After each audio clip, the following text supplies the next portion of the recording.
The rise of Indian Atheism, Part 1. It's an important question in the development of history and culture up to 3rd century BC to account for the rise of Indian Atheism.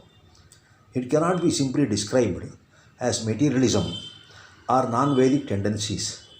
The very concept of atheism must be understood in two dimensions. The factors that have contributed for the rise of atheism must be understood. It must be substantiated by the role played by the so-called atheism in the then socio-cultural scenario. The growth of atheism is very much vouched only through the literary sources. The Buddhist sources like Pitakas, Nikayas, Sutras, the Jaina literary sources like Kalpas, Sutras form the major evidence. There is no recorded information otherwise which can be archaeologically vouched for the rise of atheism. It is basically an ideological revolution, theosophical refraction, epistemological interpretation, teleological inquiry, and ontological interrogation. As such, it is more a mind-based and intellectual-based dimension than simply tangible, quantifiable, and material dimensions. Let us try to understand some of the aspects to substantiate what is called atheism. Atheism literally means negating or not accepting the concept of God. God is a transcendental and transsensory phenomena and cannot be fitted out into a material processing or biological or ecological investigation. Secondly, if we review the Indian identity given in the classical lore to the atheism, is that it is a tendency to reject the supremacy and validity of the Vedas. It's an intellectual trait blossomed into a spiritual construct to manage the consciousness, not simply being vouched by the Vedic evidence or something which is very much interrelated to. There is already an established version that the Upanishads had taken a lead to condemn some of the practices and establish a truth which is beyond the Vedic identities. As such, the Upanishads, which are marking to be one of the agencies of navigating into the fathoms of truth themselves, have become specific in establishing the things beyond the reach of the body-mind complex. This is one dimension. But history will not be satisfied with this. Simple intellectual aberration or refraction or evolution must be acceptable by common man and found to have very much applicable in the day-to-day life. The target of life is living only. It is neither preceding the birth, nor succeeding the death.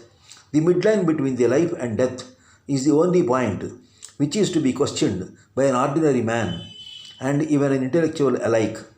The spiritualism must be fit into the identities very much qualified and quantified and befitting into the causal relationship and the challenge and response identities. The life is not an accident. It is a biological process. It is found in all the living beings. The life and death are 2 points on the scale of time, but the only human experience is lying with the lifestyle management in the span of time of life and living. One cannot think of an agency which is suprahuman to make the birth and death. As such, the actions, thought, and intuition which are determining the theosophical cycle must be based on the pragmatic life. It is see, do, and feel phenomena. It is totally contradicting trans-sensory identities. It can also be understood that there is a fusion of the tribal, rural, and urban tendencies in the life. The expanding urbanization, the sustaining rural development, and the challenged tribal identities had made the man to think and do and presume of the supreme factors in the life and lifestyle method only. The totems of the environmental cover, the fire of the transcendental reflection, and the ancestors of the biological base are not of much interest. Man wanted to be sane in his identities of character, vision, possessiveness, and response, the built-in character, the perception towards an object and objective, the possessiveness of an energy or similar assets, and capacity to respond to a challenge or challenges are considered to be the determining factors. These factors make everything present, contemporary, and verifiable. It is not a memory or myth, it is a hard fact. This approach got synthesized in the three dimensions of Charvakas, Jaina, and Buddhist schools of thought. The Upanishadic base, Kathopanishad, Brihadaranyaka Upanishad, Chandogya Upanishad, and Shvetashvatara Upanishad, proved certain basics for the rise of the Charvaka system. Kathopanishad denies the existence of the other world. Brihadaranyaka Upanishad refers to the materialistic view of the self as identical with the body and denial of its survival after the death. Chandogya Upanishad represents the denial of the soul as different from the body and of the next world. Shvetashvatara Upanishad refers to time, kala, and nature, swabhava, destiny, niyati, chance, yaduricha, material elements, and the union of the male sex with the female sex as the causes of the origin of creatures. Such examples provided a way to think more of the physical matter and the scene.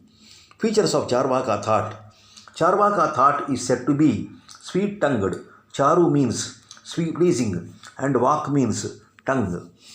The Buddhist literature identifies Ajitakesha Kambala, Payasi, Mankali Goputta, and Purandara among the thinkers of the Charvaka school. Shantarakshita wrote more about Charvaka philosophy.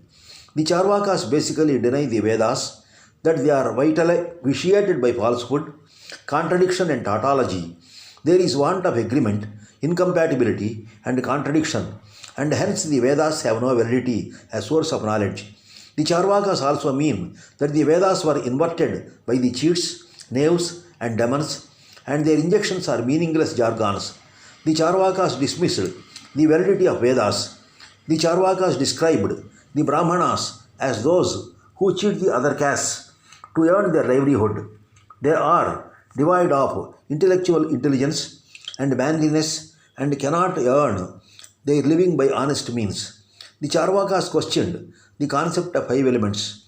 For them, the earth, water, fire, and air are the only elements. They are the source of life and existence. Anyhow, some of the Charvakas have subscribed their acceptance for sky element also. They questioned the Purusharthas. The Vedas and Upanishadic lore proposes Dharma, Artha, Kama, and Moksha to be the four Purusharthas for which man must live. But Charvakas lay stress on the karma, kama, or desire.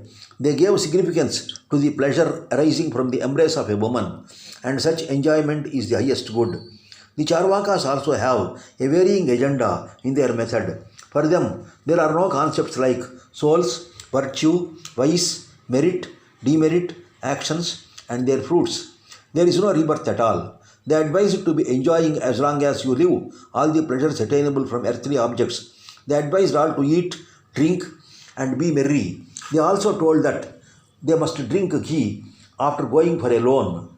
They pronounced that the penances are deprivations of pleasure, religious rites, or childish play. They tuned both hedonistic and secular.